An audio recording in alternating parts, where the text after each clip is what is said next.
Driver, you better take this man home. He's off the tight. Where to? Where do you live, sir? You. All right, then. Come on up again. That's the way. You've had a few, have you? Yeah. All right, in you get. Come on. There. If you purge yourself in my cab, you pay for the stuff. Yeah, you purge myself. You purge yourself in my cab. You're up for it. You're in trouble. Well, he's not in trouble for purging himself, that poor old chap. He's going to end up dead. That's from the beginning of the 2012 ABC TV version of The Mystery of a Hansom Cab. And it was spine-tingling stuff.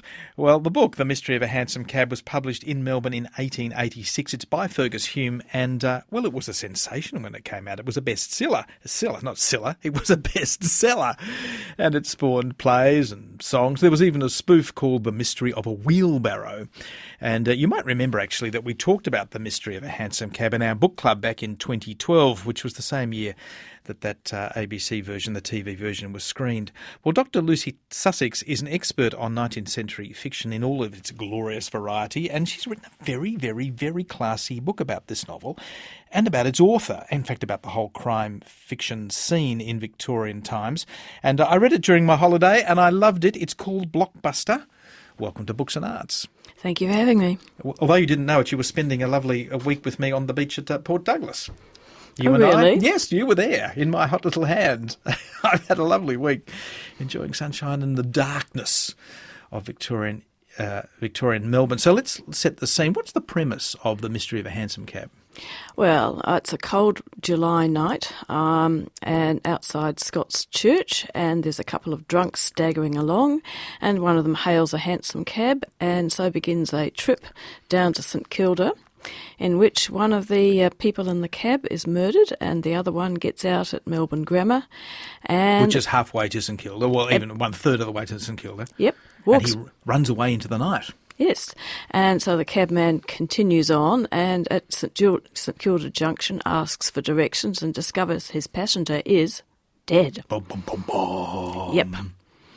So begins a mystery about who the dead man is and who murdered him, which goes from the high society of Melbourne to its seamy depths, the slums of Little Lon and the opium dens and brothels. So Little Lon, or Little Lonsdale Street, was well known as a sort of place of brothels and opium dens and so on. So you've got the boulevards of light where the people in their finery promenade in marvellous Melbourne, this great gold-rich city of the late 19th century, and down the side alleys are poverty and despair and criminality. Seamy depths. So this book covers all the. It's a real snapshot of Melbourne at the time. Marvellous Melbourne, one of the richest cities in the world, and vibrant with gold money, but due for a crash, which happened in the next decade. Now, Lucy, you and I are both enthusiasts for 19th century Australian fiction. When we talk about this book, we're not beating it up. We're not pretending that there is some kind of, not very good book that we're making a big deal about because it's Aussie. It was a huge success. It's probably sold about 25,000 copies locally, that is in the Austral colonies, and when it went to England, it sold about between 300,000 copies up to about 500,000, which makes it certainly the biggest selling and certainly fastest selling detective novel of the 1800s. But if you sold 500,000 copies of a book now, you'd still be elated. You'd still be doing very well. I mean, your publisher is sitting outside the studio. I'm looking at her face there. She would be grinning from ear to ear if we could sell a book for 500,000 copies. Oh, this is Stieg Larsson territory. Yeah. We're right out on the edge. So it's big, and there is this tragic story that Hume himself sold the copyright. Is this right, for £50 before it went off to London? £50 wasn't such a bad amount of money. Well, I mean, come on, he sold 50,000. What did you say? I mean, thousands and thousands of copies. I mean, he got ripped off, surely. He did get ripped off. He actually believed that a book with a colonial setting couldn't succeed in England, and he'd really absorbed the cultural cringe. And then it was one of the worst business decisions in 19th century literature, really, because it went on to sell. He could have got £10,000. Easy peasy. Yeah, easy. And there are all these spin-offs from it. Tell us about them. I mean, I love this, The Mystery of a Wheelbarrow. What was that? That was a parody, which actually had which was sort of full of terrible jokes. And that was published in England and Australia. There was play versions. There was even some really seamy versions. There were people impersonating Hume in England. There was an alleged copycat murder. So it had ramifications all over the place. There were 3 silent films. And there was a song, I believe. Yes. We've got a little bit of the song here. Perhaps we'll listen to the song and you can tell us what it is. One night 'twas in a thoroughfare well known in London town, a hansom cab came driving by which had the windows down. It seemed to be a mystery and went at such a pace that people stopped and looked a while, then shouting out gave chase. Stop the cab, whoa, whoa, whoa. Somebody hold the horse's head and don't leave go. Discover the mystery of the I'd love to be in musical theatre. A hansom cab. Where did that come from? That was London. That was by Frederick Durand-Doe, and it was a musical song. Extremely catchy. It must have done quite well. I think I'll be humming it all day long. Australia will be singing The Mystery of the Hansom Cab all day. And what's this about an orangutan? Why is there a monkey in the song? In the third verse, The Mystery of the Hansom Cab, it turns out there's an orangutan inside. But this is actually a very clever allusion to Edgar Allan Poe, the murder in the Rue Morgue, which was one of the very famous early texts in crime fiction, because the orangutan did it. Oh, really monkey business. Indeed. Yeah, okay. So this is not the first crime fiction novel. Let's talk about its place in the genre.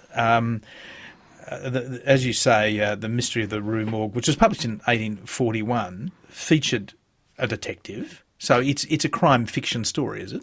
It's a short crime fiction story. There was a lot of crime fiction actually borrows as a meeting of various genres, from the gothic to melodrama to true crime, and they all start to come together in mid-century. People might remember the Wilkie Collins, The Woman in White, which is a very famous mystery narrative, although they called it in those days sensation fiction, which was the original label. So what I hadn't come across that term before. So sensation fiction meant what? It was basically fiction that was full of seamy stuff and a lot of bigamy, as features in The Hansom Cab, and murder and blood. But sometimes it had the mystery structure and sometimes it didn't. So the genre was getting refined towards the end of the 19th century, and round about the 1880s, they finally get a label for it, which is detective fiction. Now, what about Emile Gaboriau? Yes, he was a French writer of the 1860s who invented the police procedural novels, and he had police as central to his novel with it. And Monsieur Lecoq was his detective. Gaboriau took some time to be translated, but when he was translated into English in the 1880s, it got huge sales.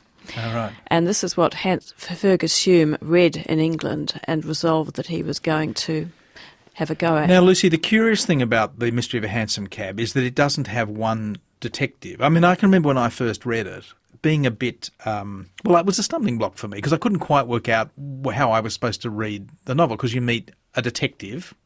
Is it Detective Gorby we meet first, yep. I think. And then there's another detective comes into the case, and yep. Then you've got a solicitor or a barrister who starts investigating the case as well. And it takes you a while to understand that that no one of these three men is your hero, that it's the mystery itself that you've got to focus on as each of these three men carries out their investigation with a bit of tension between them to add some, some emotional power to the story. It was a very typical model in sensation fiction. You can see it in Wilkie Collins' previous novel, The Woman in White, and previous to his Moonstone, which did have a police detective. But part of the trouble was that fiction at the time, there was a lot of anxiety about the police as being sort of lower class, and who are these lower class people having such power? Which you could, Oh, you mean your readers wouldn't like a mere policeman as their hero? there were, unless, well, Conan Doyle gets around this by having Sherlock Holmes, who's this gifted amateur. But Well, he's very clearly not police, though. no, but he's a gifted amateur. Yeah. He's a bit like Miss Marple, but there was real anxiety about privileging the detective, the police detective, an ordinary person, as opposed to the middle-class hero of most novels. In fact, if you think about those 19th century detectives, they often put the police down, don't they? The police are often depicted as Mr. Plod, who's too thick and sort of mechanical in his way of thinking to solve a clever crime. Yeah, even Dickens has Inspector Bucket, which is a ridiculous name. Poor old Inspector Bucket. Yes, you can't get anything right if you're Inspector Bucket. Well, I wondered whether, as I was reading your book over the weekend or over the past week, whether The Handsome Cab was a sort of dead end in the genre, precisely because he doesn't have a hero detective. Whereas, as you point out in the book, the exact contemporary of Fergus Hume is Conan Doyle, who's born in the same year, and he created Sherlock Holmes. So he comes up with the aspect of the genre that will end up being the form that most people will follow. I don't think you can call it a dead end, because in fact it actually helps create the publishing genre. It's maybe not its form, but its success means that publishers say, hold on, we ought to be publishing more of this detective fiction. And what about that young man, Doyle, who had this Detective Holmes in Beeton's Christmas Annual? Maybe we should persuade him to write a few more of those, because Doyle actually thought his first Holmes story was only going to be a one-off, and then suddenly, people were saying, "Come on, write some more of these," and went on and on and on. And actually, Hume went on to publish 140 detective novels afterwards, so it wasn't a dead end for him either. But certainly, that model of the diffuse detective was by the wayside. Lucy Sussex is my guest here this morning on Books and Arts, and we're talking about her book about the mystery of the Handsome Cab. She's written a history, well, a kind of biography, really, of the book. So briefly, as we wind up, Fergus Hume is quite a character himself, and you found out more about him than I thought we could possibly know. He had an incredible childhood. Yes, his father ran the lunatic asylum in Dunedin, New Zealand, and so he literally grew up surrounded by mad people, but what a wonderful means of getting to know about abnormal psychology. Yeah. And you're using the language of the 19th century here, mad people and lunatic asylum. But you say that he develops a kind of empathy for the outsider because of this childhood, with a father who was very progressive, it needs to be said. It's certainly true that the asylum in Dunedin was very progressive. They had occupational therapy, they had theatre, which meant that Fergus wanted to become a playwright. They had black and white minstrels visiting. It was a very progressive environment, and Hume goes on from that to have a lot of sympathy for fallen women, prostitutes. He even has a gypsy detective later on, Hagar of the pawn shop. So he became very interested in the outsiders from that experience. But he leaves that world that he grows up in Dunedin, which, as you say, is dominated by Presbyterians. So there's a very worthy, sober kind of tone to his childhood, and comes to Melbourne, where this whole bohemian scene is just starting up. Just paint us a picture of that world, because he's such an enthusiastic participator in the bohemian life of Victorian Melbourne. Oh yeah, he has a lot of fun. He's a day job as a law clerk, and he's writing, but he's going out to the theatre. He's meeting all these interesting people. He's writing opera with Alfred Plumpton, who was Madame Brussels' boyfriend. She was a well-known brothel keeper. Yes.